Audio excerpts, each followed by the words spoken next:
Kannada cinema ರಂಗದಲ್ಲಿ ಒಂದು ಇತಿಹಾಸ ಸೃಷ್ಟಿ ಮಾಡಿದಂತಹ ಒಬ್ಬ ಅತ್ಯುನ್ನತ ಕಲಾವಿದ ಅಂದ್ರೆ ಅವರೇ ನಮ್ಮ ಡಾಕ್ಟರ್ ರಾಜ್ಕುಮಾರ್ ಅವರು. 12ನೇ ವಯಸ್ಸಿಗೆ ಅವರು ಚಿತ್ರರಂಗಕ್ಕೆ ಪಾದಾರ್ಪಣೆ ಮಾಡಿದ್ರು. ಬನ್ನಿ ಇವತ್ತು ಅವರ ಒಂದು ಕಿರು ಪರಿಚಯ ನಿಮ್ಮ ಮುಂದೆ. ಡಾಕ್ಟರ್ ರಾಜ್ ಅಭಿನಯಿಸದ ಪಾತ್ರವೇ ಇಲ್ಲ. ಅವರು ನಡೆದು ಬಂದ ಹಾದಿಯೇ ಒಂದು ಚರಿತ್ರೆ.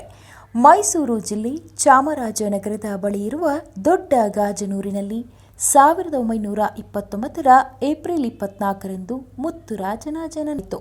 ಅವರ ತಂದೆ ಸಿಂಗಾನಲ್ಲೂರು ಪುಟ್ಟ ಸ್ವಾಮಯ್ಯನವರು. ಅಂದರೆ ಆ ಕಾಲದಲ್ಲಿ ರಂಗಭೂಮಿಯ ದೊಡ್ಡ ಹೆಸರು. ರೌದ್ರ ಪಾತ್ರಗಳಿಗೆ ಹೆಸರಾಗಿದ್ದ ಪುಟ್ಟ ಸ್ವಾಮಯ್ಯನವರು ಗುಬ್ಬಿ ಕಂಪನಿಯಲ್ಲಿ ಕಲಾವಿದರಾಗಿದ್ದರು.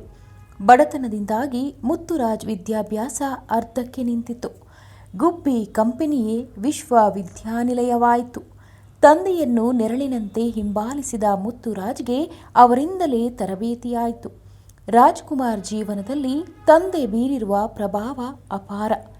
ಪಾಲ್ಕೆ ಪ್ರಶಸ್ತಿ ಪ್ರಕಟವಾದಾಗ ಅವರು ಮೊದಲು ನೆನಪಿಸಿಕೊಂಡದ್ದು ತಂದೆ ಹೇಳಿದ ಮಾತುಗಳನ್ನೇ.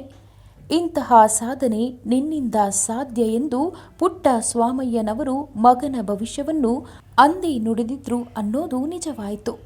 ಅಂತಿಮ ದಿನಗಳಲ್ಲಿ ಮಂಡಿ ನೋವು ಹಾಗೂ ಎದೆ ನೋವಿನಿಂದ ಬಳಲಿದ ಡಾಕ್ಟರ್ ರಾಜ್ 12 ಏಪ್ರಿಲ್ 2000 ಬುಧವಾರದಂದು ಮಧ್ಯಾಹ್ನ 1:45 ಸುಮಾರಿಗೆ ಬೆಂಗಳೂರಿನಲ್ಲಿ ತಮ್ಮ ನಿವಾಸದಲ್ಲಿ ಕೊನೆಯುಸಿರೆಳೆದರು. ಕನ್ನಡ ಚಿತ್ರರಂಗದ ದಂತಕಥೆಯಾಗಿದ್ದ ಡಾಕ್ಟರ್ ರಾಜ್ ಅವರ ಅಗಲಿಕೆಯಿಂದ ಒಂದು ಸುವರ್ಣ ಯುಗದ ಅಂತ್ಯವಾಯಿತು.